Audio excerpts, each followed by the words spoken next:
Hey, how's it going, YouTube? I don't know if you got a chance to check out my first video about the white Arbor Strat that I found at Goodwill, actually, of all places. Well, this is that Stratocaster. Been a few changes made to it, clearly. So let's go through that, and then we can maybe see how it sounds.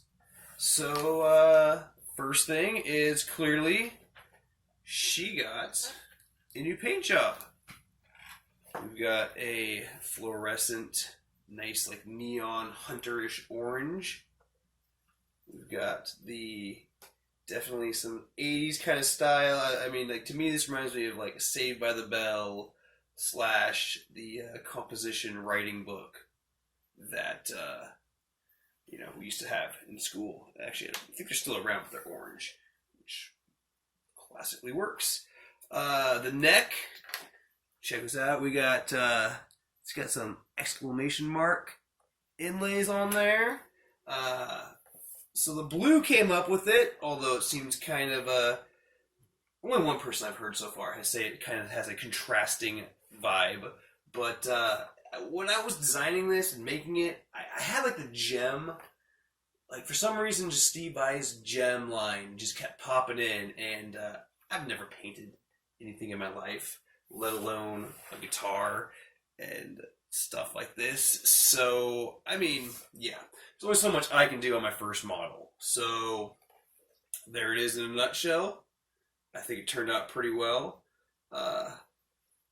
So we went with the blue neck. The story on that basically was, as I had painter's tape on it, I sent a picture to my friend kind of as a joke of like, hey, look what a blue neck and the orange body looks like. And then we, at that point, decided, well, it's not what we decided, but he was telling me it looked really, really cool. And, it was a joking thing, and it just kind of turned into, no, dude, do it. And it's like, I don't know. I found the paint for like $2. I ended up doing it.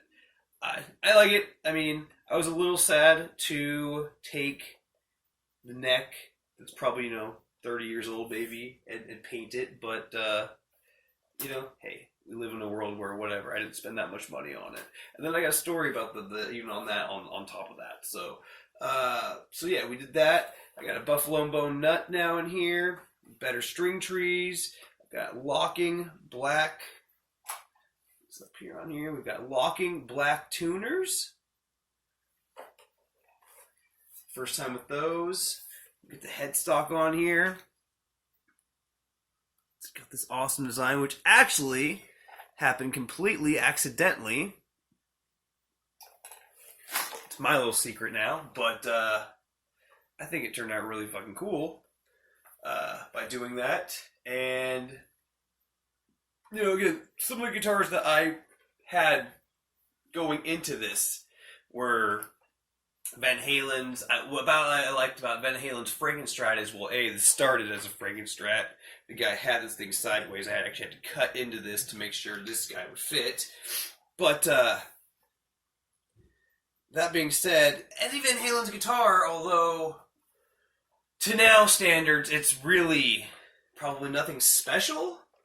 At that time, the paint job that you're going to get on that thing, like, with the stripes and all that, was different. Now we can, do that easily, and they have models that reproduce it. But, at that time, he wanted a Gibson and a Fender, because Fenders didn't really do much humbucking.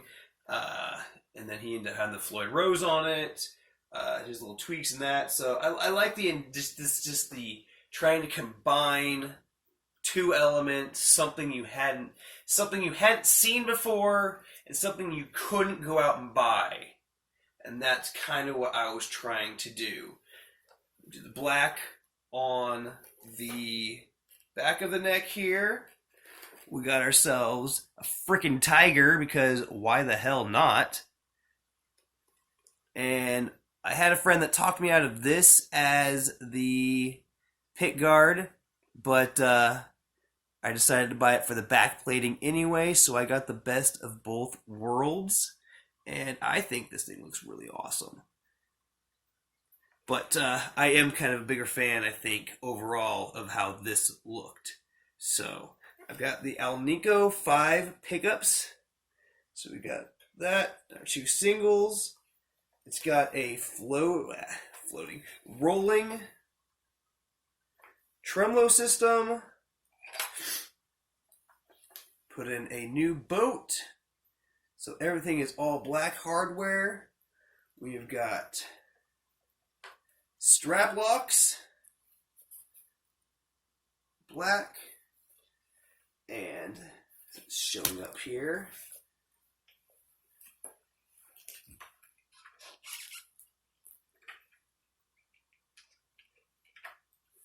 Apparently I can take them off easier than I can put them back on. Anyway, and to top it all off, we got ourselves a faux, because I'm not going to kill any animals right now, or should be, besides if I'm going to eat. I have a snake here. So, enough of my toot my own horn and listen to me schnaz about what I did. I'm sorry, I have to admit, I'm pretty proud of myself. I myself have never been able to, actually not been able to, but I've never built a guitar. I mean, obviously I didn't cut the wood and all that, but I did make adjustments to it. I actually made this bigger too, to where at a later date, if I wanted to make it a humbucker, I can just throw something in right there, because why not? I was already cutting, why not do it? Yeah, it was just a very fun process. It was super easy. Luckily, I found a really cool place to get a bunch of my stuff that I didn't break the bank. There was even a lawsuit in my state over some gas. People who use their card getting charged too much. So that $92 check I got in the mail one day, that probably was for 30 cents, really, that I overpaid that place. Paid for basically the entire upgrades of everything. So literally, I've got, the guitar was $50 with a case. All the bells and whistles and paint, $150 is what I'm into this guitar. Total. It's definitely anything better than you're going to go find for $150 quality-wise. And it's been a labor of love, which is super fun. The other cool thing, the story I said I'd get back to later, is when I got into this thing and I talked about it, there was a Schaller pickup and all that. I actually just recently sold that entire pick guard, and I made about $100 off that sale. So, bam, it was boop. So I'm out still $50 that I originally paid. So I'm still at that price point with no bells and whistles, and I still own the guitar in case. So that was a pretty good win. I mean, I can't blame Goodwill for not knowing about the Arbor Strat. There's not a ton of information out there on them. So pricing them is probably hard, let alone they're not going to take the time to open something up and realize, oh, somebody actually did upgrades to this, and there's actually some money worth in this thing. So, I doubled my money off a piece of the guitar versus that. Anyway, let's see what you're actually here for and stop chit-chatting, right? So, let's go up front.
that is the now non-Arbor, but the very first degenerate guitar, modeled Hunter Hurst Helm Sleigh Triple H.